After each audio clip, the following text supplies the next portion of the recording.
Let's take a look at the browser in BlackBerry 10 on the BlackBerry Z10. When you go in, it has a pretty much standard look of a mobile browser. At the bottom, you have your navigation rather than the top like you're used to seeing it. You can tap right here and go to a website. So I could just type in mobileburn.com. And I tapped the code before I ended up typing in the address, which is why I went to a Bing search result. Then I can zoom in and out, pinch the zoom. It loads a lot of content. It was pretty quick. And I can tap on an article. Let's say that, see, there's a lot of stuff on here right now. Let's say I wanted to get rid of some of that. I can tap on the bottom right and click on reader mode, which pretty much strips out all the non-essential content. It loads the first image and it loads some text. So I can browse through it and just see the images and the text. And I can browse through it that way, and I can increase the font size or decrease the font size by pressing these two buttons.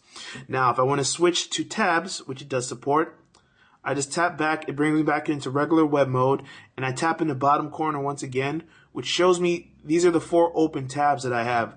Easily switch to either one of them. Oh, wait, I'll press the wrong one. Brings me to this one, and if I want to get rid of one and close a tab, all I have to do is press the X on the right. I can open up a new tab, and once I do that, it brings up my history. So these are all the web pages that I recently visited. If I want to go back to ESPN, I can do it that way, or I could have just typed in a website to visit, and it would take me there as well. Another feature is that you can add to the home screen. So when I do that, I get the option of changing the label. It has the fave icon saved. So once I go back, you see that I have the ESPN icon as well as Mobile Burn saved as well. Now you're probably wondering if there's any quantifiable data that you can use to compare this to other browsers. Well, just so happens that I have 3 other browsers from 3 other platforms. So I'm going to launch BrowserMark on all of them right now and run a test to see how well this does compared to the others. So, all right, pencils down. Let's see how each browser did. First, we have the iPhone, which is running Safari on iOS. It scored 1448. Now, this is 25% better than all phone browsers out there in terms of performance. Next, we have the Samsung ATIV Odyssey, which is a Windows phone. It's running 1780, okay, so not bad. Better than 51%. So this is better than more than half of all phones out there. Then we have the Galaxy Note 2, which is an Android device. Ooh, and it really brings things up. 2366, better than 93% of all phones. So now you see that the higher the number, the better. So knowing that the higher the number is better, let's see how the Z10 did. Okay, let me go back. And whoa, 2382. So this was the best of the bunch. 2,382 in BrowserMark. You see the closest competition was the Samsung Galaxy Note 2. And it's interesting to consider that because remember, this is a quad-core phone, the Galaxy Note 2, quad-core Exynos. This is just a dual-core Snapdragon device, but it still managed to best all of its rivals just with those 2 cores and just with the BlackBerry rendering system. So in terms of the benchmarks in BrowserMark, the BlackBerry Z10 was clearly the winner. Now keep in mind that the opposite is true with the SunSpider test. This measures JavaScript performance, and in this particular test, the lower the number, the better. So now we have the Z10 first, which has a 1963.4. So, okay, remember, lower is better. So as I go down the list, I have the Galaxy Note here with a 1054.5. Okay, so Z10 did worse than that. Then I have the ATIV Odyssey, which is 1506.4, so the Z10 did worse than that as well. Then I have the iPhone, which ended up being the leader of the pack, way down at 916.4. So you see there's a considerable difference, more than twice. The Z10 was half as fast on the SunSpider test as the iPhone was. So, you know, the score is not as good there. The Z10 came up short when it came to JavaScript.